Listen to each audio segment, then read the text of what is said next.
Sonic 3 Knuckles. If you ask a bunch of Sonic fans what their favorite game in the series is, this one comes up often, and I can definitely see why. It's the Sonic game I've played the most because it's incredible. So without any further ado, let's discuss why I love it so much. After the success of Sonic 2, the Sega Techno Institute was tasked with making a sequel. Yuji Naka agreed to be part of the project if he was given more creative control and could primarily work with the Japanese staff at STI. He wanted to avoid the drama that came from developing Sonic 2 with American and Japanese developers. Sega agreed and promoted Naka to a producer on the project. He wanted Sonic 3 to be the biggest game so far in scope. It was decided early in development that there are too many zones planned and the game had to be split in half. So in 1994, Sonic the Hedgehog 3 came out, which contained 6 zones and ended with Launch Base. Then 6 months later, Sonic & Knuckles was released, which contained the remaining 8 zones. But Sonic & Knuckles had a feature called Lock-On Technology, where if you connect the cartridges, you can play Sonic 3 & Knuckles, which combines both games and gives you the experience the developers intended. This is how most people, including myself, play this game. There are some differences that come from playing Sonic 3 and Sonic & Knuckles individually, but I won't cover them because these games were always meant to be played together. Playing them separately is like licking a game cartridge. Just don't do it. Returning to the development, the pop star Michael Jackson was a big Sonic fan and worked with Sega on the music in this game. We don't know a lot about this collaboration, but Jackson wound up leaving the project and is uncredited in the final game. But he certainly had an influence on the soundtrack. Like listen to Launch Base Zone.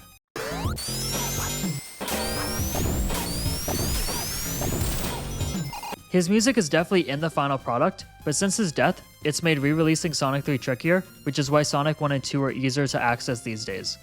I remember when I was a kid watching YouTube videos of the classic Sonic games, and I saw Sonic 3 for the first time. I knew immediately this was the Sonic game I wanted to play, so I bought the Sonic Mega Collection for the GameCube, and I was excited when I finally reached Sonic 3 Knuckles. And it lived up to my hype. I still have the memory of when 10-year-old me got all the emeralds for the first time. I was on cloud 9 that day. I would replay Sonic 3 Knuckles all the time when I was a kid, mainly on the Wii Virtual Console. It was so much fun, and I have more nostalgia for this game than any other I've talked about on this channel. I've always loved it. The story is after his defeat in Sonic 2, Eggman crashes into Angel Island, a floating island that is kept in the sky by the powerful Master Emerald. Eggman then meets a red echidna named Knuckles. He's the last of his people, and his mission is to protect the Master Emerald. Eggman tells him Sonic and Tails are the bad guys and tricks Knuckles into becoming his ally. Then when Sonic and Tails arrive on Angel Island, Knuckles ambushes Super Sonic and steals the Chaos Emeralds.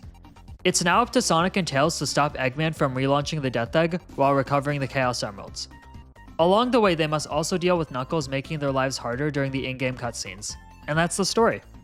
Knuckles will become a reoccurring character in the series after this, and I can see why.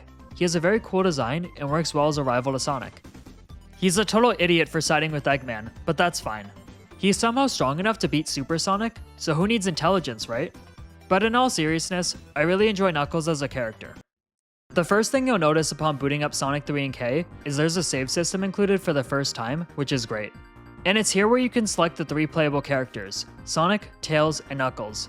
Unlike Sonic 2, each of them have different abilities from each other when you double tap the A button. Sonic gets an attack called the Insta-Shield that expands his hitbox and lets you easily take out bosses and shield enemies. But he doesn't always have this move. Instead of the standard shield, there are 3 new elemental shields. The water shield lets Sonic bounce off the ground, but more importantly, it makes you immune to drowning. This is a godsend for the underwater sections, trust me. The flame shield gives him an aerial dash and makes him immune to fire. And my favorite is the electric shield that attracts rings towards you, makes Sonic immune to electricity, and gives him a double jump. Do I need to explain how useful a double jump is in a platformer? This is so great to have for exploring stages. All 3 elemental shields are some of the best power-ups in the series, and I wish they were in more games. They make Sonic my personal favorite character to play as. Knuckles and Tails can still use these shields, but they'll only get the elemental and damage protection. Tails can now fly when you play as him, and it's incredibly helpful if you're like me and are always trying to reach the upper path. He will eventually get tired and have to land, but you have so much time in the air that it's not a big deal. He can even hit enemies if you fly into them from down below. And Tails can swim underwater too. He's kind of broken. But the best thing about him is if you're playing with Sonic and Tails together and hold up before pressing jump, you can make the AI Tails fly off the ground and lift you with him. I used this feature so much when I was looking for special stages. I honestly might prefer to play this game with Sonic and Tails together because you can use both of their abilities. It's great. I don't like how Tails sometimes gets me killed in boss fights, but the flight makes it worth it. And then we have the newcomer Knuckles. He can glide in the air over stages, has a slightly shorter jump height, can break through barriers that Sonic and Tails can't, and can climb up any wall in the game, so like Tails, he's incredibly good for exploration. What makes Knuckles really stand out in this game is his playthrough is unique. It takes place after Sonic and Tails' story and features different areas in a lot of the stages designed for his abilities. He even has some different boss fights. I still prefer playing as Sonic, but I appreciate all the effort that went into playing as Knuckles and Tails in this game. Sonic 3 and K is another very fast-paced platformer. I wouldn't say it's as intense as Sonic 2, but it's very close. All the levels still emphasize speed, but this time exploration is more encouraged. This does mean that stages take longer, but I personally prefer this approach because it feels so satisfying to find new routes and secrets in the levels. I love exploring in this game. I don't even notice when I've been in a stage for 5 minutes because they're so fun. There's always so much to do, and the pacing is so quick that I'm rarely bored. I also want to mention how creative the stages are. Take the first level, Angel Island Zone. You think it's just going to be a standard grass level, but then 1 minute in, this robot sets the freaking jungle on fire. And then Eggman sends a bomber after you before the boss fight. This is kind of an intense first level. Another example is Marble Garden Zone, which has these spinning tops you need to ride to break through barriers, and in the second act, Eggman collapses the ruins, so you need to escape or else you'll be crushed. My personal favorite stage is Ice Cap Zone, which has a cool intro where Sonic rides on a snowboard, and its second act is a non-stop roller coaster if you stick to the upper pathway the whole time. It also has my favorite song in the game. It's so good. Every zone is still 2 acts, but now the first act ends with the mini-boss. These are fun to fight, especially when you know their patterns already and can kill them super quickly. Beating a mini-boss drops the signpost that you can bounce off the ground to score power-ups for Act 2. And when the first act is beaten, the game immediately transitions into Act 2 without cutting away. Then when you beat the zone, there's a transition explaining how Sonic gets to the next one, like hitching a ride on the flying battery. This is an awesome detail because it makes the world feel more interconnected and alive. It's also impressive when the acts 1 and 2 have different backgrounds from each other because it makes every level feel distinct. By the way, this is the best looking Sonic game so far. The stages, backgrounds, and characters look better than ever. It's impressive watching the ice caps move in the background or seeing the Death Egg stuck in the mountain at the end of Lava Reef Zone. And I love Sonic's sprite in this game. It's my favorite design for classic Sonic. The music is top notch too. Every track is a banger. I still have Lava Reef's theme stuck in my head, and I'm okay with that. Checkpoints no longer send you to special stages, but depending on how many rings you have, you can get taken to 3 different bonus games that give you a chance at getting more rings, power-ups, or extra lives. These are fun minigames, and they're also helpful if you need a specific elemental shield at that moment. I used to just play these games for fun when I was younger and try to get as many extra lives as I could. The main reason I've talked so much about exploration is that's how you reach the special stages in Sonic 3 and K. Hidden in the levels are giant rings that take you to Blue Spear stages. These are awesome. Sonic is constantly moving around a 3D grid, and you can turn him to the left or right and jump around. The goal is to collect every blue spear in the stage and avoid the red spears that end the game. Collecting a blue spear turns it into a red spear, with one notable exception. If you see blue spears in a big cluster and collect every one of them on the outside, it automatically collects every spear in the cluster and turns them into rings. And if you collect every ring in the special stage, you get a perfect bonus that gives you a continue. As you spend more time in these stages, the speed and music accelerate, which makes things very scary. It's been a while since I played this game, so I forgot how challenging the special stages are. You have to react very quickly, or else you'll lose in a second. And if you get lost, things only get harder for you with the faster speed. I actually failed 2 of these stages, but that only made my eventual victories that much more impactful. I love the Blue Spear stages, and I'm usually pretty good at them. I can even get perfects in all the ones from Sonic 3 if I really focus. Collecting all 7 Chaos Emeralds gives you access to Super Sonic and Super Knuckles. However, in the original Sonic 3 and K, the Chaos Emeralds do nothing for Tails, so sucks to be you, buddy. And if you find a giant ring afterwards, you aren't taken to a special stage, but you do get 50 rings, so there's a benefit if you're still looking for them. Once you reach the Sonic 3 half of the game, you reach Mushroom Hill Zone, and you'll see that the giant rings are now a different color. Entering them takes you to Hidden Palace Zone, and your Chaos Emeralds combine with the power of the Master Emerald to become Super Emeralds. You now need to complete 7 more special stages to obtain these Super Emeralds.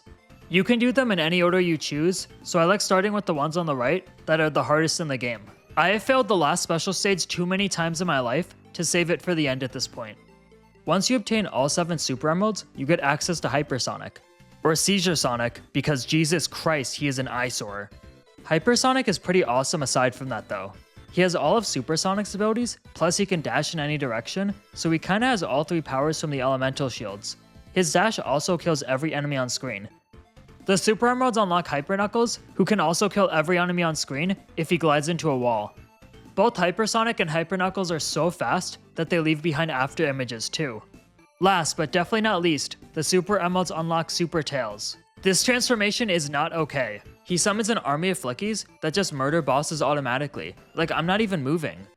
Tails is an 8-year-old who could rule the universe and he chooses not to. What a guy. Remember how I said Sonic and Knuckles can lock onto Sonic 3? Well, this feature works with other games too. If you connect it to Sonic 2, you get Knuckles in Sonic 2, where you can play through that whole game with everyone's favorite echidna. This must have been mind-blowing in 1994, because it's basically DLC a decade before that even existed. If you connect Sonic and Knuckles to any other Genesis game, that unlocks Blue Sphere, where you play more of the special stages from Sonic 3, which is pretty fun. Nowadays in Sonic Origins, you can access Blue Sphere from the sound test mode. Oh wait, I never mentioned the sound test. This is a feature in all the classic Sonic games that you can enter by inputting a cheat code on the start screen. You can play music here, but its main purpose is as a stage select screen. Before I wrap up Sonic 3 and K, I think now is a good time to discuss the aforementioned Sonic Origins collection. Not the mod of it I've been playing, the official release. Origins adds a lot of great features to the classic Sonic games that were originally exclusive to the Taxman ports. Most notably in every title, you can now play as Tails and Knuckles, who have their abilities from Sonic 3 and K. There's also a boss rush and mission mode you can play. My favorite addition are the animated cutscenes at the beginning and end of each game. These are really charming. Oh, and the scrapped Hidden Palace Zone in Sonic 2 is now playable. If you spend $10 extra, you get access to Sonic Origins Plus, which expands the collection by letting you play all the Game Gear games. However, the biggest draw of the expansion is you can now play as Amy in all the main games. She plays the same as Sonic, except she can spin her hammer in the air, so it's basically a constant insta-shield. She can also use it when she's running on the ground. Playing as her doesn't feel that different to be honest, but I love Amy and I'm happy she was added. She even has her own super and hyper transformations. Other nice features included in the collection are a gallery, widescreen for every game, lives have been removed, and you can replay special stages if you fail them in exchange for coins that can be earned. So with all these great features, why don't I love this collection? Well, there's a lot of small issues if you're a massive Sonic fan like me, namely buggy collision and glitches that slightly screw up the experience. Take for example Marble Garden Zone Act 1. The stage is supposed to open with you crashing into this wall and picking up the electric shield. But the physics in Origins aren't 100% accurate, so you have to spend a couple seconds getting the shield yourself. I know this is a minor criticism, but there's hundreds of these instances in the game, and they add up. Another complaint is there's a feature from Sonic Mania included in the collection called the Drop Dash that's a spin dash you can trigger in the air. I was really excited to use it in these games, but for some reason, you don't start at top speed with the Drop Dash, so it feels very slow.